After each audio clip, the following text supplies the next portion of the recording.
노다지 썰전. 2015년에 설립된 미용 의료기기 분야의 후발주자 아스테라시스. 고주파, 즉 RF 기술과 고강도 집속 초음파인 하이프 장비를 주력으로 빠르게 성장해온 기업입니다. 오늘 저희가 주목할 지점은 바로 이들의 미래인데요. 아스테라시스는 혁신적인 신제품 쿨소닉과 쿨페이지를 앞세워서 세계 최대 시장인 미국 진출이라는 거대한 도약을 앞두고 있습니다.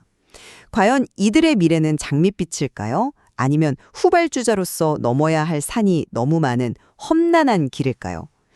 저는 아스테라시스가 이 독보적인 기술력과 명확한 시장 확장 전략으로 폭발적인 성장을 이룰 것이라고 봅니다. 글쎄요, 저는 좀 다르게 봅니다. 아스테라시스가 후발주자라는 점, 그리고 최근 실적이 보여준 그 불안정성을 고려할 때 앞으로의 길에 상당한 위험이 도사리고 있다고 생각하거든요. 장밋빛 미래를 논하기엔 아직 좀 이르다고 봅니다. 그렇다면 바로 그 혁신적인 신제품 이야기부터 시작해보죠. 쿨소닉과 쿨페이즈. 이 두 제품이 아스테라시스를 다음 단계로 이끌 결정적인 기회일까요? 아니면 시장의 기대가 다소 과장된 것일까요? 저는 이 회사의 핵심 경쟁력이 고통을 줄인 혁신 기술이라는, 그러니까 시장의 가장 근본적인 니즈를 해결했다는 데 있다고 확신합니다. 먼저 하이프 장비인 쿨소닉을 보시죠. 세계 최초로 하이프 장비에 냉각 기능을 탑재했습니다. 기존 하이프 시술의 가장 큰 장벽이 뭐였습니까?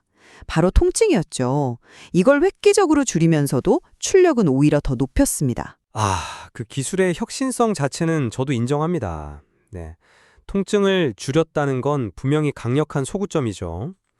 하지만 저는 그 기술적 혜자가 과연 견고한가에 대해 좀 의문을 제기하고 싶습니다.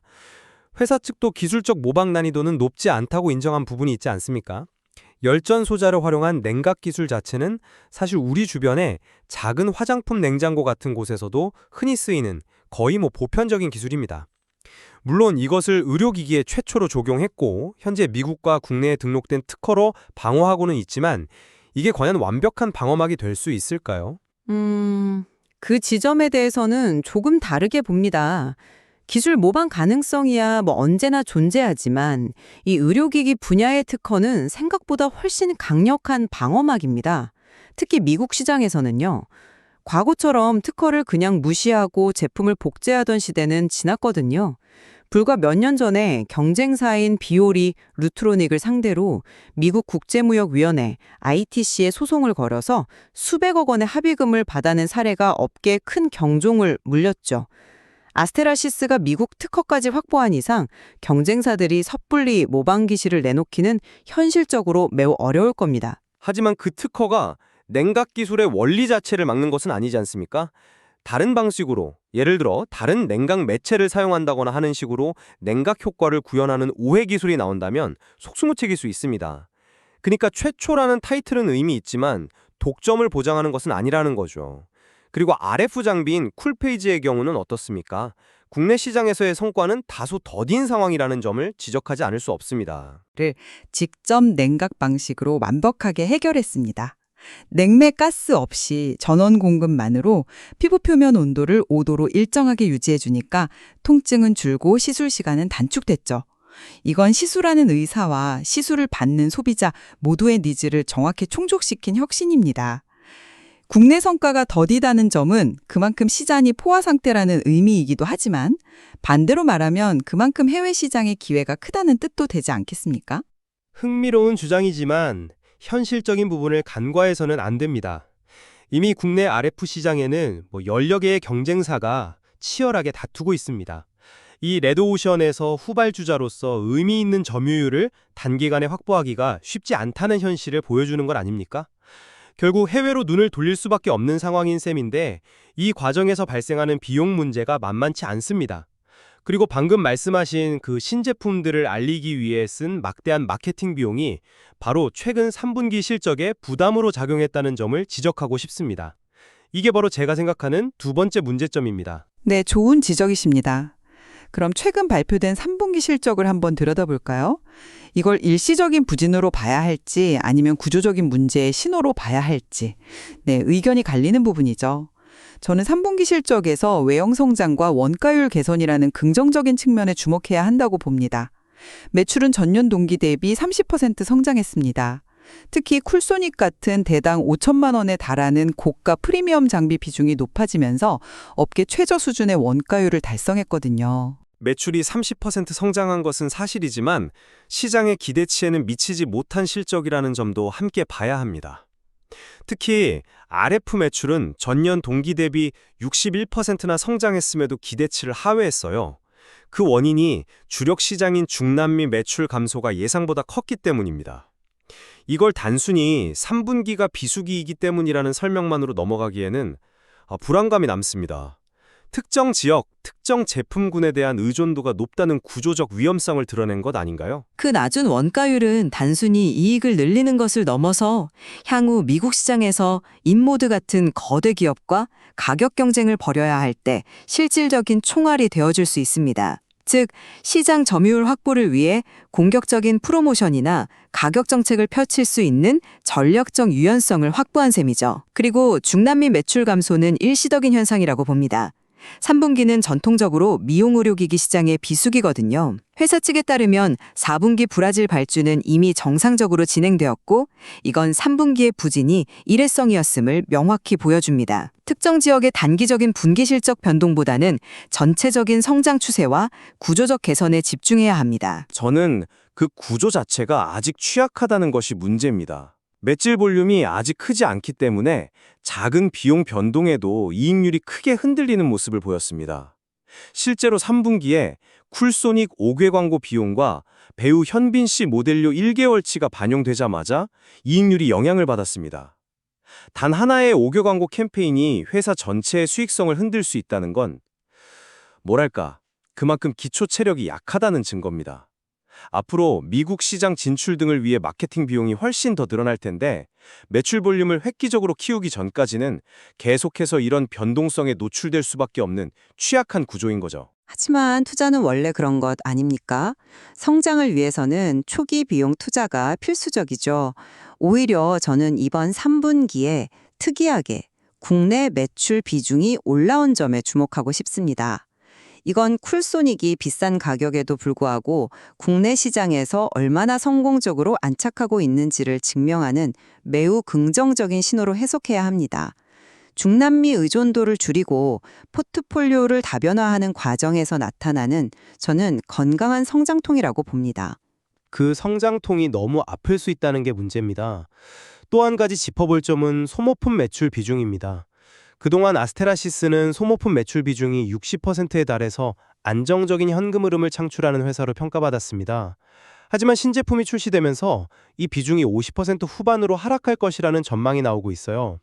물론 장비가 많이 팔리면 당연한 결과지만 이건 역으로 그동안 투자자들이 좋아했던 안정적인 구동 모델의 매력이 줄어들고 이제부터는 훨씬 더 치열하고 변동성 큰 디바이스 판매 경쟁에 본격적으로 나서야 한다는 의미이기도 합니다. 그리고 그 경쟁의 끝판왕이 바로 미국 시장이죠. 맞습니다. 이제 가장 중요한 마지막 쟁점, 미국 시장 진출로 넘어가 보죠. 이것이 아스테라시스의 제2의 도약이 될 것인가, 아니면 무리한 도전이 될 것인가. 저는 결정적인 기회라고 봅니다. 이미 쿨페이스는 작년 10월에 미국 FDA 허가를 받았고 쿨소닉도 내년 중순 허가를 목표로 하고 있습니다. 세계 최대 시장에 문이 활짝 열리고 있는 겁니다. 특히 경쟁사인 제이시스 메디칼이 미국에서 직접 판매로 성공한 사례는 아스테라시스에게 좋은 길을 열어주었습니다. 수많은 기업들의 거대한 무덤이 될 수도 있거든요. 이미 시장에는 인모드와 같은 강력한 경쟁사들이 막강한 영업력을 바탕으로 시장을 선점하고 있습니다.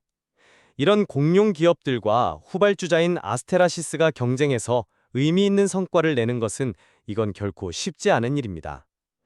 그리고 제이시스 메디칼의 성공 사례를 언급하셨지만 그건 사모펀드 아키메드에 인수된 후 그들이 가진 기존 필러 유통망을 활용할 수 있었던 매우 특수한 사례입니다.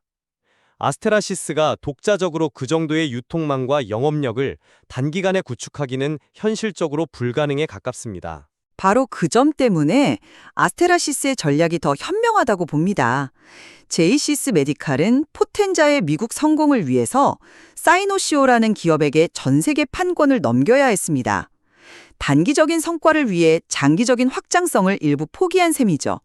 하지만 아스테라시스는 그런 ODM 방식이 아니라 경쟁력 있는 현지 대리점을 통해 미국 시장의 판권만 판매하는 전략을 구사할 계획입니다. 이건 장기적으로 다른 지역으로의 확장성 측면에서 훨씬 유리한 선택입니다. 경쟁력 있는 현지 대지점을 찾는 것, 그 자체가 가장 큰 허들입니다. 대리점 계약이 현재 진행 중이라는 말이 뒤집어 보면 아직 확실한 파트너를 찾지 못했다는 의미이기도 합니다. 어떤 대리점과 어떤 조건으로 계약하느냐에 따라 미국 시장 진출의 성패가 갈릴 텐데 아직은 모든 것이 불확실한 단계에 있다는 뜻입니다. 강력한 영업력을 가진 대형 대리점들은 이미 인모드 같은 기존 강자들과 손을 잡고 있을 가능성이 높지 않겠습니까? 후발주자로서 좋은 조건의 유능한 파트너를 찾는 것 자체가 거대한 도전이 될 겁니다. 오히려 특정 대형 유통사에 얽매이지 않고 지역별로 강점을 가진 중소형 전문 대리점 여러 곳과 계약하는 마이크로 네트워크 전략을 구사할 수도 있습니다. 이건 초기 비용은 줄이면서도 각 지역 시장의 반응을 더 기민하게 살필 수 있는 장점이 있죠. 이미 미국 특허 등록까지 완료해 기술적 보호 장치도 마련했고 현재 유력한 대리점들과 계약을 조율 중인 만큼 내년 상반기 첫 미국 매출 발생에 대한 기대감은 매우 높다고 할 수 있습니다. 그 마이크로 네트워크 전략은 그럴듯하게 들리지만 관리의 어려움이라는 또 다른 문제를 낳을 수 있습니다. 여러 대리점을 동시에 관리하고 일관된 마케팅 메시지를 전달하고 서비스 품질을 유지하는 것은 본사 역량이 뒷받침되지 않으면 불가능합니다. 아직 규모가 작은 아스테라시스가 과연 미국 전역에 흩어진 여러 파트너들을 효과적으로 관리할 수 있을까요? 막연한 기대감만으로 미국 시장의 높은 벽을 넘을 수 있을지는 좀 냉정하게 지켜봐야 합니다. 정리하겠습니다. 아스테라시스는 통증 감소라는 시장의 핵심 니즈를 정확히 꿰뚫는 쿨소닉과 쿨페이지라는 혁신적인 제품을 보유하고 있습니다. 이건 단순한 기술 개선이 아닌 시장의 패러다임을 바꿀 수 있는 잠재력을 가졌습니다. 국내 시장에서의 성공적인 안착으로 제품의 경쟁력을 증명했고 업계 최저 수준의 원가율은 미래를 위한 실탄을 확보했음을 의미합니다. 곧 가시화될 미국 시장 진출은 이 회사가 후발주자의 한계를 넘어 글로벌 강소기업으로 도약할 충분한 잠재력을 가졌음을 보여주는 결정적인 변곡점이 될 것입니다. 저의 최종 의견은 이렇습니다. 혁신적인 제품에도 불구하고 레드오션이 된 시장의 치열한 경쟁 환경, 특정 시장에 대한 높은 의존도, 그리고 작은 변수에도 흔들리는 취약한 비용 구조는 분명한 위험 요인입니다. 특히 성공을 장담할 수 없는 미국 시장에 대한 막연한 기대감은 경계해야 합니다. 유능한 파트너를 확보하고 막대한 마케팅 비용을 감당하며 인모드와 같은 거인들과 싸워 이기는 과정을 증명한 전까지는 안정적인 성장 궤도에 올랐다고 말하기 어렵습니다. 아직 넘어야 할 과제가 너무 많아 보입니다. 아스테라시스는 혁신 기술이라는 강력한 무기를 들고 글로벌 시장의 문을 두드리는 중요한 기로에 서 있습니다.